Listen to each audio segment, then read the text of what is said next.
Welcome to How to Split a Toaster, a divorce podcast about saving your relationships from True Story FM. Today, your toaster wants to save its stuff.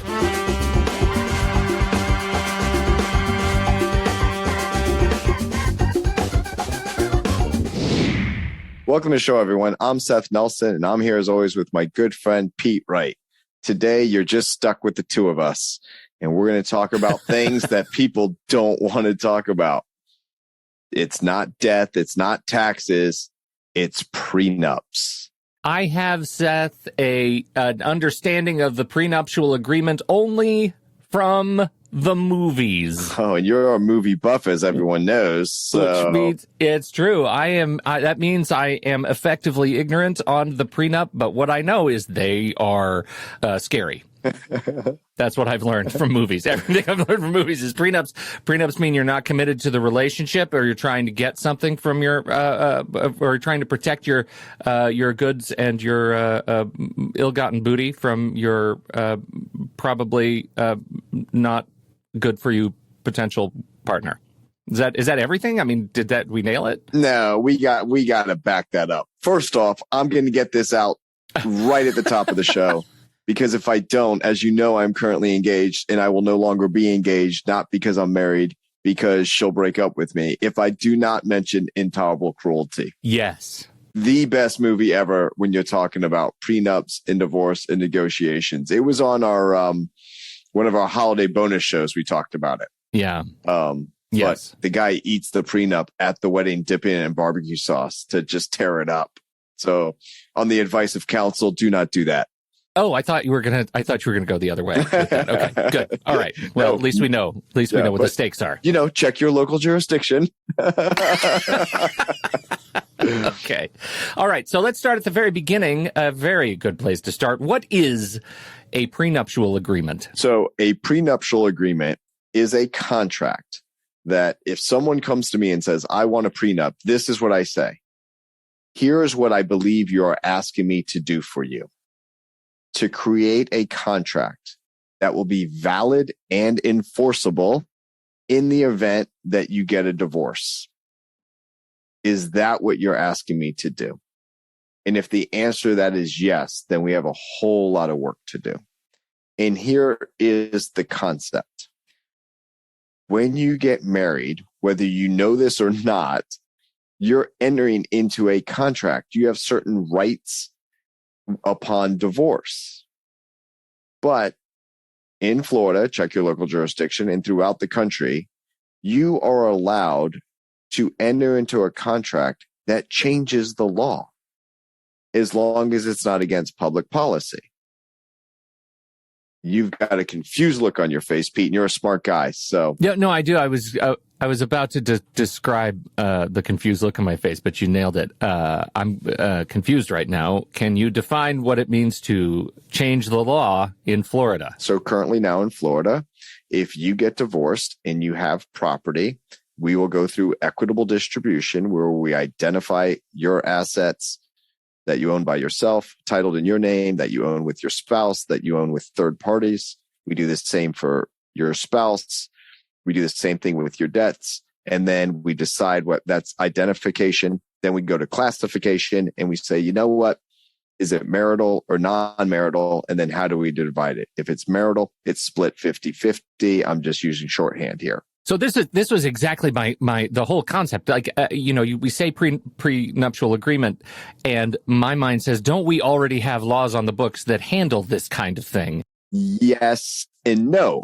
I mean, so in Florida, and this is why it gets confusing. So just listeners, stick with me for a moment. We're going to get to these questions that I'm sure you're thinking in your head. But in Florida, if I have a savings account, let's call it just a good old fashioned savings account, and it's in my name alone, and I get married and I never touch it.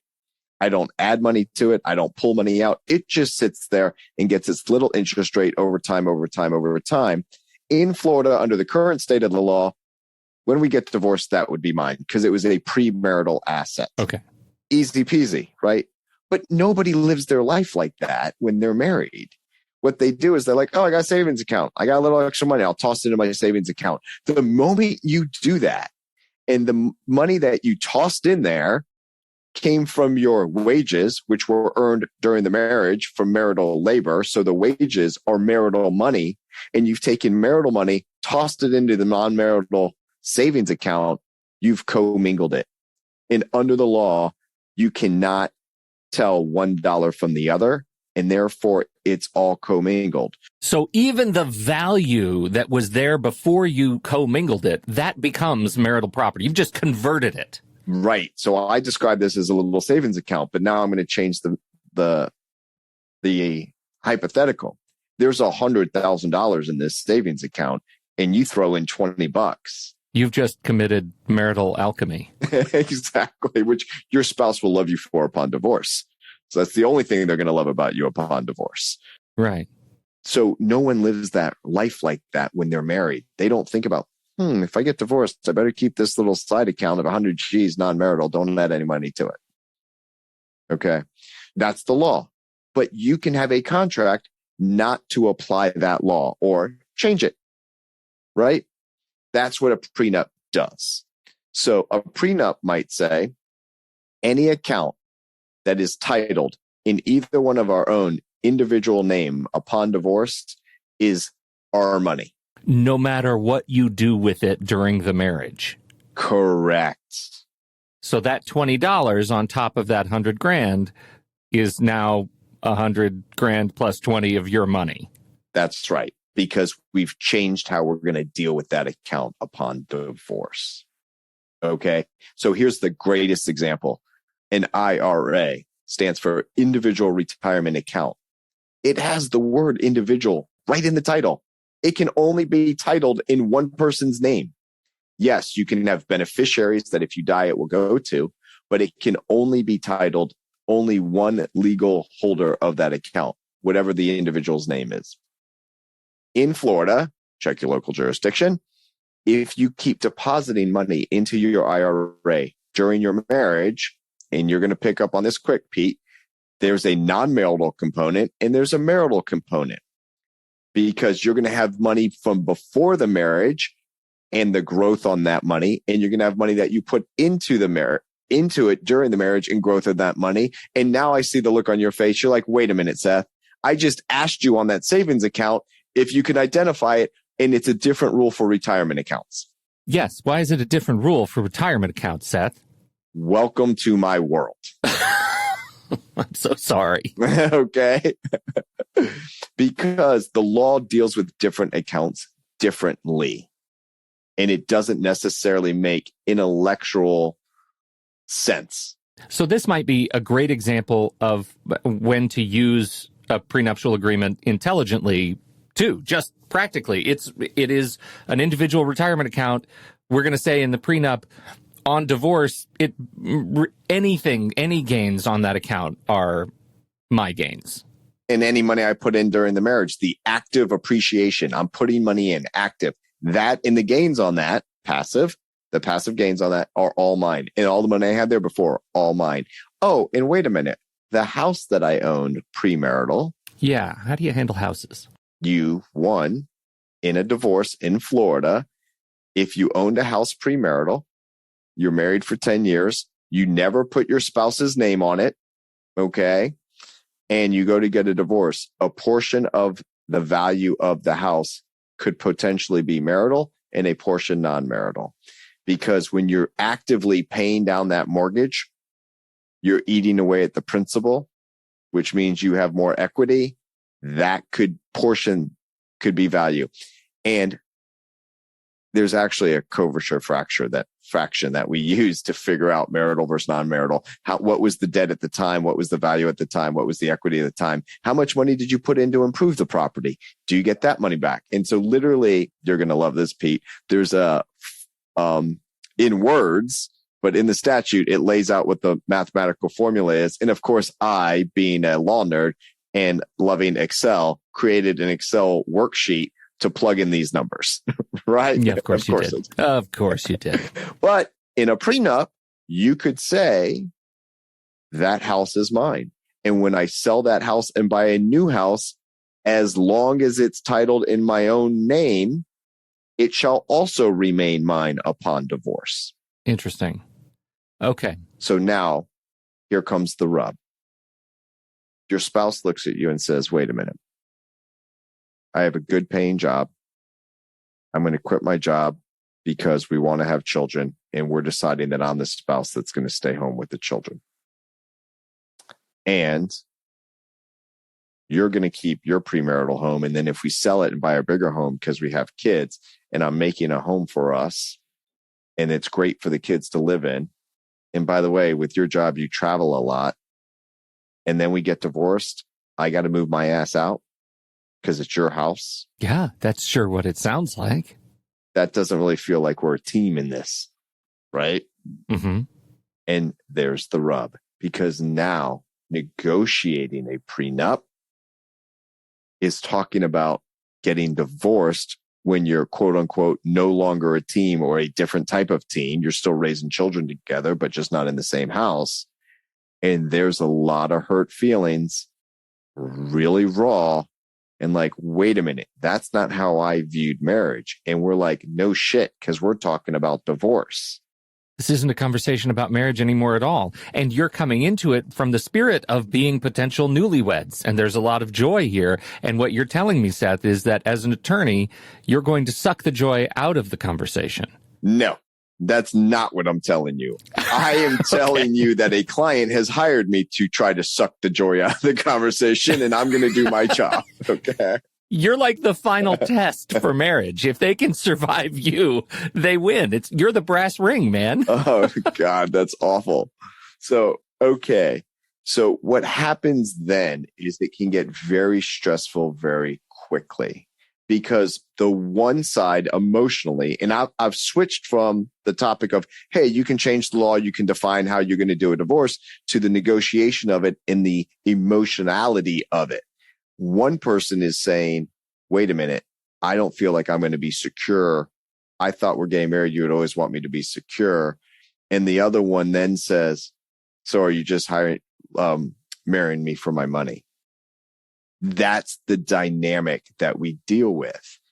It becomes a lot easier to negotiate a prenup when both people have relatively equal financial status. Because if they're both financially secure, let's just say both parties have a net worth of $10 million. They're in their 50s. They're not going to have children together. They both want to leave their life's work to their children from previous relationships. That doesn't have that same emotion, because they're both going to want the same thing.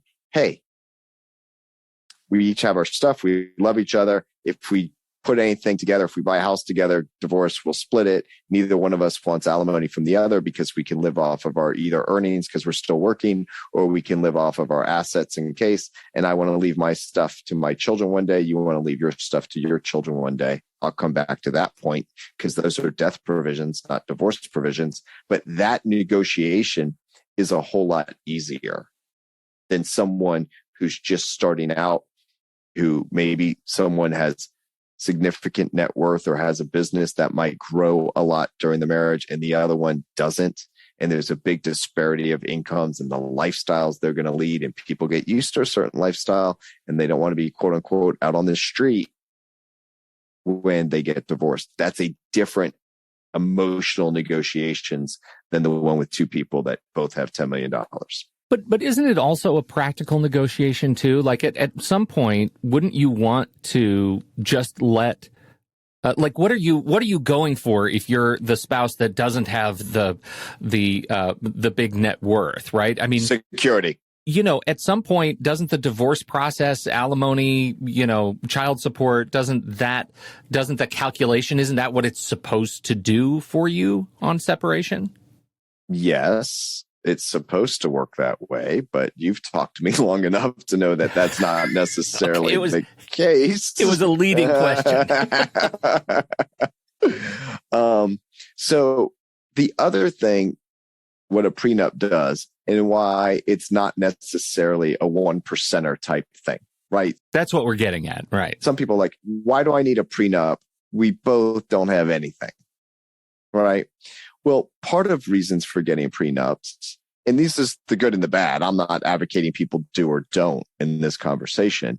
What I'm saying is part of the reason for getting a prenup is you define the terms upon the divorce, which means you shouldn't have a big legal battle and a ton of legal fees when you're talking about uncoupling your finances. And I said that very intentionally, uncoupling your finances, because in Florida, check your local jurisdiction, you cannot do a prenup about time sharing of kids. You cannot do a prenup about child support.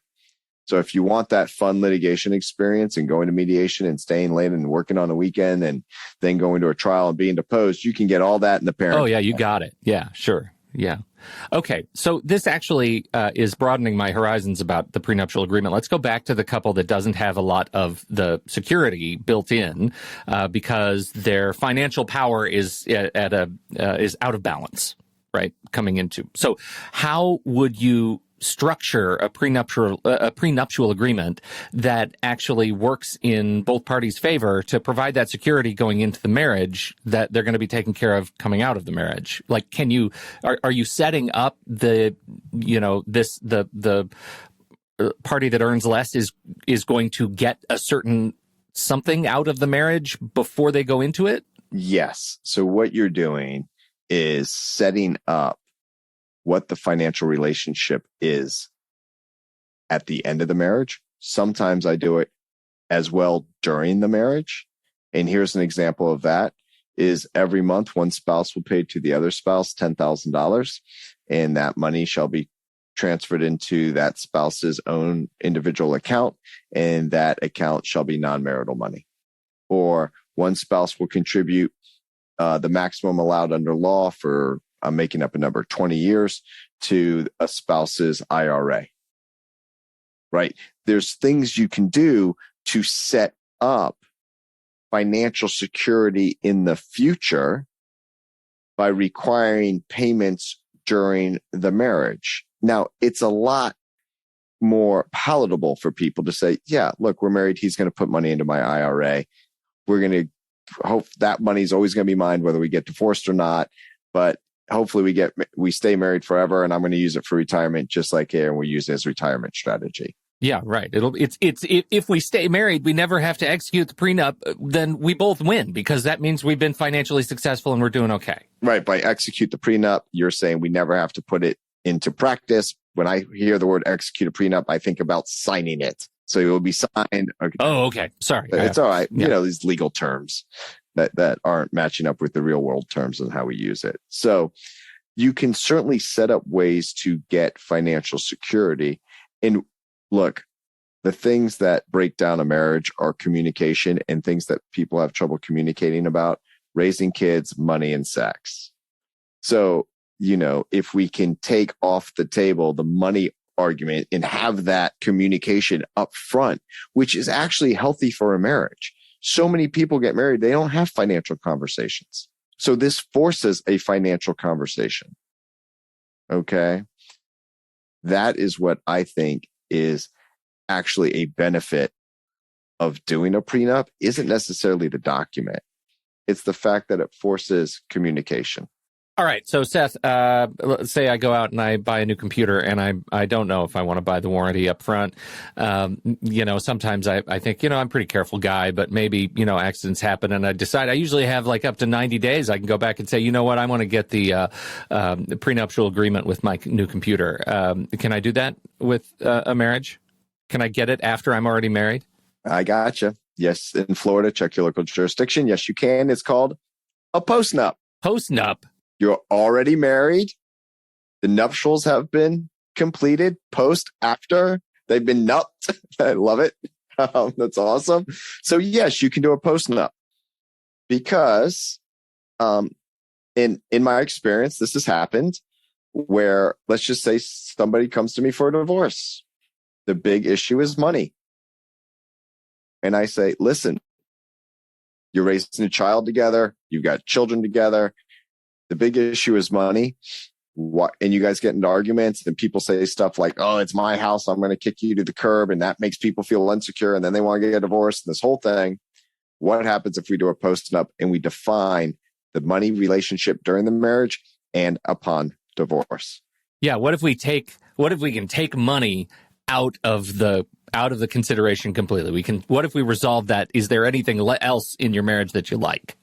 That's right. And so when you do that, sometimes that helps save a marriage. And I hate the term save a marriage, but people are deciding to stay together because I've now had the difficult conversation with them through counsel, through lawyers, through a mediation.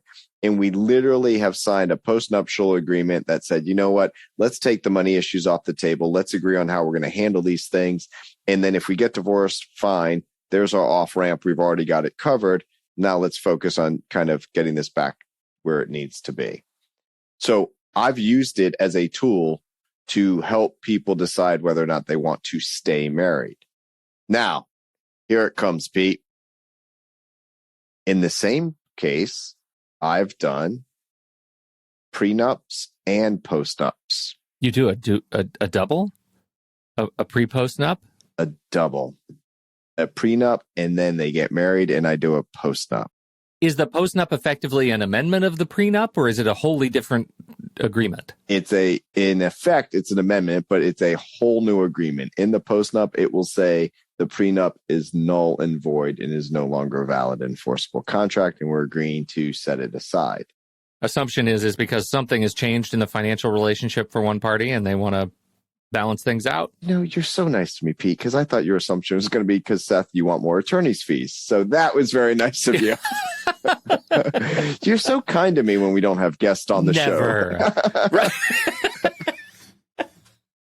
So I hope no one's keeping score. Here's the deal. And I'm going to back up to contract formation, just what everyone wanted to talk about today. Somebody ring a bell. If you are selling me your house and I don't know you, that's called an arm's length transaction. A willing seller and a willing buyer reach what they determine to be fair market value, money exchanges for an item, good, services, whatever the contract may be, arm's length transaction. Neither party has to enter into the contract. Both parties want to enter into the contract, and a deal is formed. It's called the meeting of the minds. The lawyers draft it. Everyone signs it. You give over your keys one day at closing. You walk out of the house. You're not allowed to walk back in the next day because someone else owns it. Okay? Sure. Prenups inherently are not arm's length transactions. One, they know each other. Two, they're getting married. Right? So inherently, they're not. Therefore, in Florida, the courts will look more closely at how was the contract formed, because we want to make sure there is no undue influence or pressure from one party to the other. So, hypothetical, these are law school questions on exams that go craziness. And then you're like, oh, what are the defenses for this? Right? Sure. You've been negotiating a prenup for 6 months, going back and forth, and it is the day of your wedding, and everybody is standing in the wedding facility, the church, synagogue, by the lake, wherever you're getting married, and waiting for the bride to come in, and the limousine pulls up, and the groom comes out and says, haven't signed the prenup yet.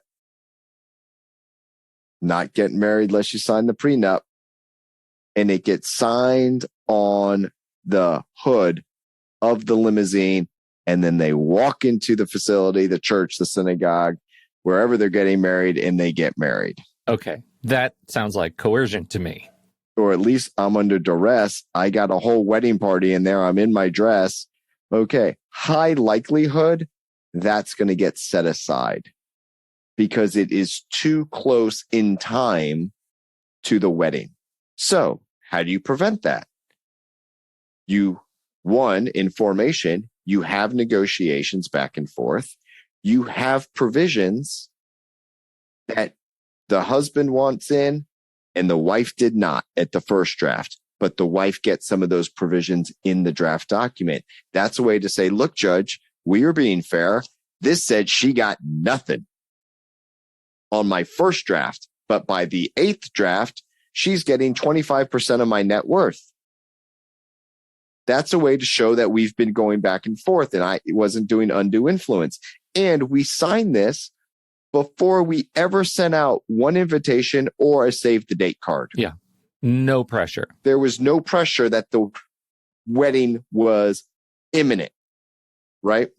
And then 3 weeks later, a month later, we sent out the save the date card. Then we get married 4 months after that. All's good. Sure. Sounds great. Okay. Now, if I get people, which happens all the time, because you know what you do when you're planning a wedding, right, Pete? Absolutely nothing. My wife made all the decisions. Right. Exactly. Well, that's why you're still married. Right. Right. No, we're okay. Right. But here's what your wife was doing. Where are we going to get married?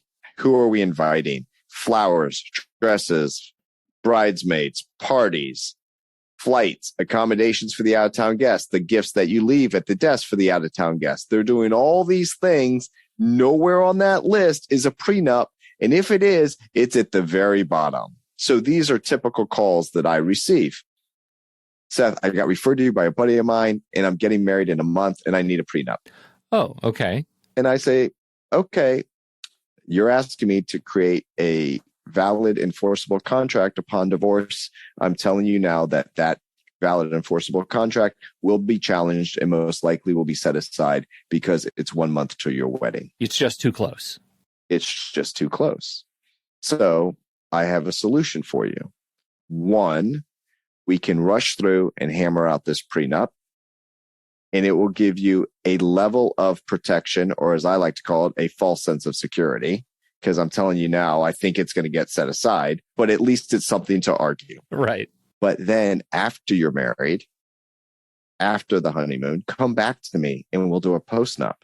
And we eliminate the pressure of the wedding because now we're already married. And it's essentially the stuff you hammer out in the prenup process. It's essentially the same document, right? I mean, you're just doing the homework before. And I'm reaffirming that I agree with all this and that it was entered fine the first time. But guess what? It's fine now, even if the court finds the first one wasn't entered properly, which we don't care about anymore because it's gone. We have a postnup, right? Okay. We have a postnup. Then new spouse says, I'm not signing the postnup. Well, now you got a marriage problem. Because now you have an unenforceable prenup and a postnup that isn't getting signed. And then you're going to talk about divorce. That's just what's going to happen practically. I'm not saying it. Yeah. So let's say the prenup and the postnup will get signed. All the prenup is tossed out because it was, too close to the wedding, too much pressure. Then do we default back to the laws of the state if nobody agrees on the prenup? So this is my cynical joke. If you think about a divorce and you have a prenup and it says what one spouse is going to get and what the other is going to give, that is the spouse that's receiving their worst day in court. Because if the prenup is upheld, this is what they get, right? So if they challenge it and get it set aside, they might have said, wait, I can get a whole lot more. So the prenup's their worst day in court, which I like to call, that's my first offer, right? If you represent the other side, well, that's just a first offer. I know this is my worst day in court. I'm not going to accept your first offer guy that says this. So I'm going to sit there and go and try to get more. So how do you prevent that? One might ask. Right? Great question. Glad I thought of it. In Florida, check your local jurisdiction. You can have what's called a prevailing party clause, where if Pete, you challenge the prenup, and your wife has to defend it, and she wins, you've got to pay her lawyer fees. Now we've upped the ante. Everybody's got skin in the game. Stakes. Yeah, we have stakes. So the other thing in Florida, currently under the current law, you're not allowed to waive in a prenup or a postnup for that matter, temporary attorney's fees, temporary alimony. So if you want to argue about challenging the prenup and setting it aside and all of these things and argue about what the money should be, and all along you drag your case out for 2 years and you get paid temporary alimony the whole time and you suck them dry on temporary attorney's fees, And then finally the other side settles because like, I'm just tired of paying this temporary stuff. Let me just get this done. Right. So the way that I draft it or advise my clients to let me draft it is put in there the prevailing party clause and put in there some case law that says we're allowed to do it that way. Okay. So that's why you really got to know this stuff inside and out and check your local jurisdiction, because it can be an expensive proposition. Okay. First, on the culture of prenups, in your experience, what is the impact of a prenup on a marriage? There is, in my experience, there is, I've seen a higher likelihood that it ends in divorce than without a prenup. I don't think it's marginally higher. I haven't seen it where it's like, oh, divorces are 41% of marriages, people get divorced. But if you have a prenup, it jumps to 60%. That's how I'm talking about. There's many other factors that go into it. But the reason why it's a little bit higher in my experience, they know what the off-ramp looks like. It's not a question of what will I get? He's going to drag me through the mud. The litigation's going to go on forever. It's, hey, got a prenup. This is the deal. We're done. Right. So there's less fear, there's less fighting, there's less, oh, I don't know. I think sometimes those same marriages might have ended in divorce anyway without a prenup. It just might have happened quicker with one. Interesting.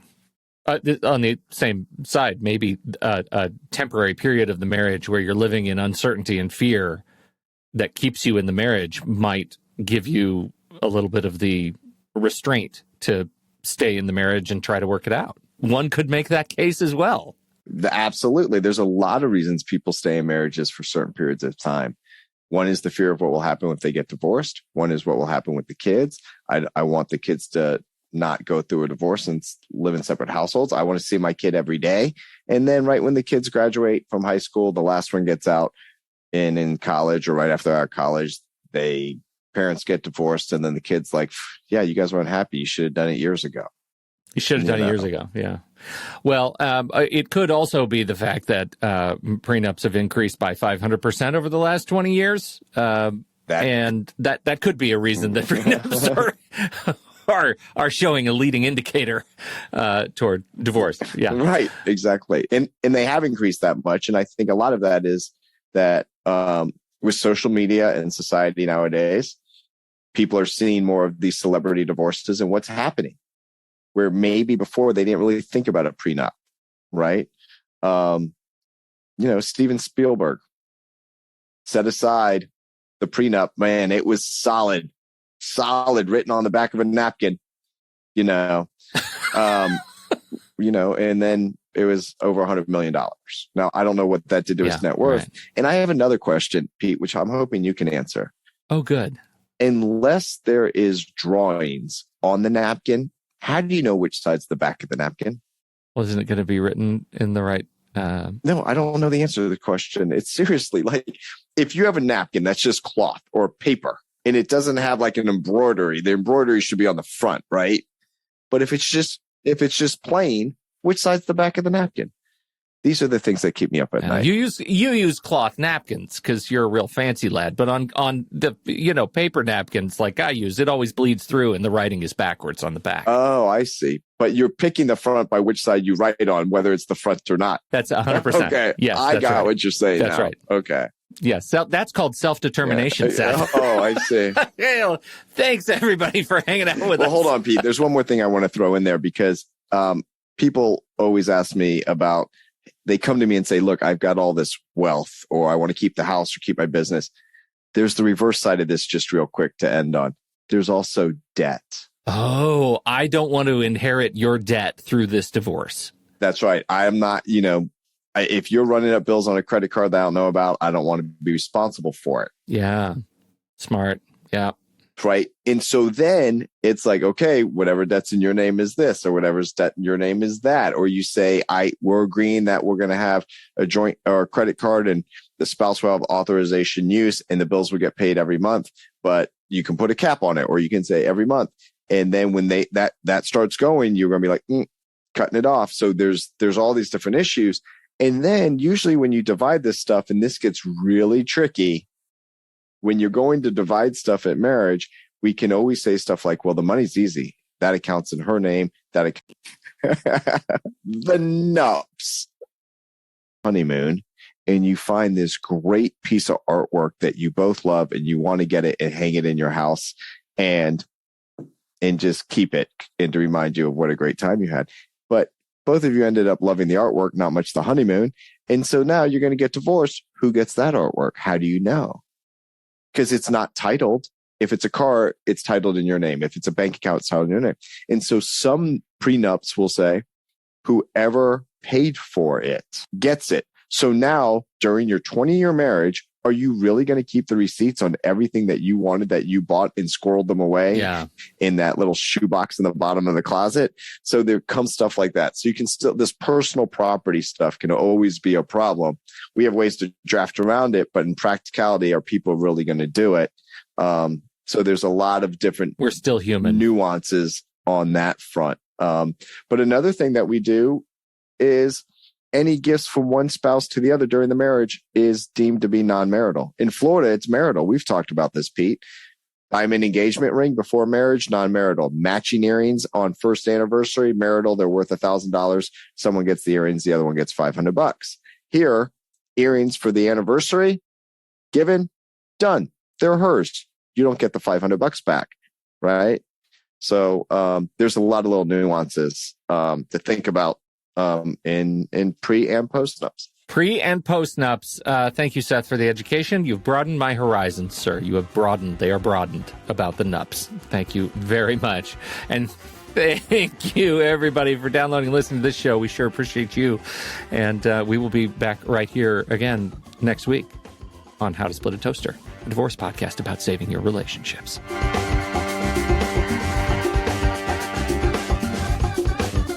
Seth Nelson is an attorney with Nelson Coster Family Law and Mediation, with offices in Tampa, Florida. While we may be discussing family law topics, How to Split a Toaster is not intended to, nor is it providing legal advice. Every situation is different. If you have specific questions regarding your situation, please seek your own legal counsel with an attorney licensed to practice law in your jurisdiction. Pete Wright is not an attorney or employee of Nelson Coster. Seth Nelson is licensed to practice law in Florida.